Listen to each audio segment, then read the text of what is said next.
À Chassignol, dans le sud de l'Indre, 11 agriculteurs ont formalisé leur entraide sous forme de banque de travail.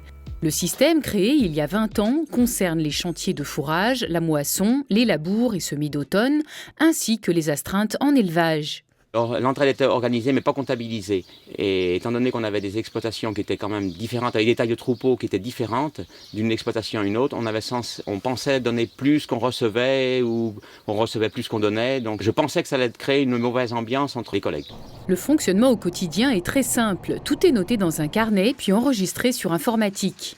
Il y a un nombre d'unités pour le matériel perso et il y a un nombre d'unités pour le chauffeur.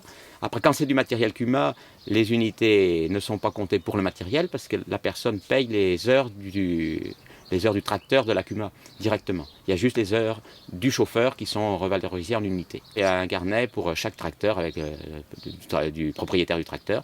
Donc on sait, ça peut être il y a eu plusieurs chauffeurs successifs qui ne sont pas le propriétaire du tracteur. Tout ça, c'est multiplié par un nombre d'unités qui sont totalisées à chaque personne. 2 fois par an, un bilan est fait et si un agriculteur est en déficit d'heures, il sera sollicité en priorité par le groupe. Mais l'équilibre se fait naturellement, sans aucun échange d'argent. Installé en 2012, après avoir travaillé comme commercial, Benoît Charbonnier a pu compter sur le groupe pour préparer les stocks de fourrage avant son arrivée. Quand on reprend une structure de 140 hectares, tous les foins, toute la paille était à faire. Et puis moi, je n'étais pas sur la structure, donc mon père se retrouvait tout seul. Donc c'est grâce à la banque de travail, tout a été fait en bonnes conditions et dans les temps, sans forcément mettre la pression plus à mon père que ça. La première année, vu que je n'ai pas forcément travaillé énormément, j'avais des unités de retard que j'ai réussi à redonner les années suivantes. Nicolas Jourdain doit quant à lui faire face au manque de temps suite au départ en retraite de son père. L'an dernier, j'avais un vide de poulailler, donc moi j'étais occupé, je devais nettoyer mon poulailler. J'ai mon voisin qui est venu labourer, et du coup mon travail s'est fait dans les temps quand même, quoi. Une banque de travail peut être mise en place pour du matériel en CUMA ou en propre.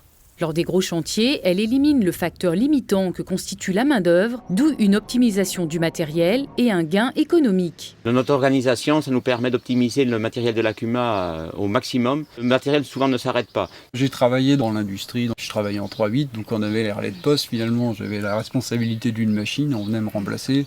Finalement, c'est un peu le même truc, quoi. Un tracteur tel qu'on l'utilise, on y arrive à y faire 500 heures par an. On doit facturer peut-être 25 € de l'heure. Si on n'y faisait faire que 250, on facturerait peut-être 35 ou 40. On abaisse le coût de l'heure de travail.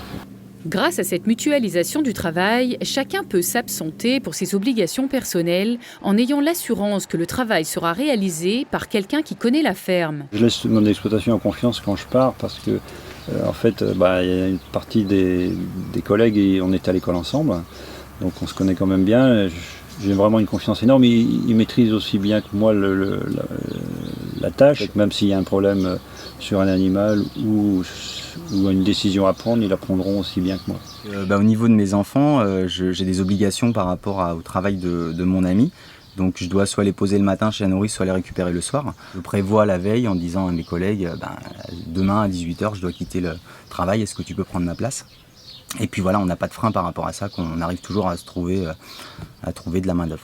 Mais la force de ce groupe vient aussi de la convivialité et de la richesse des échanges entre éleveurs. Après, il y a quelque chose qui est très important au niveau de la banque de travail, c'est la communication. Et c'est vrai qu'on ne se cache pas grand-chose au sein de notre groupe.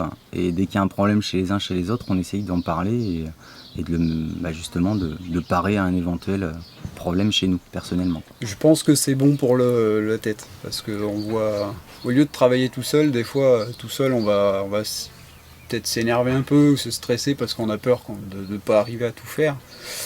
Que là, votre voisin il vous remplace ou vous le remplacez ou il vient simplement. Et du coup, on parlait de 10 minutes, c'est pas la même. Je pense que c'est bon pour la tête.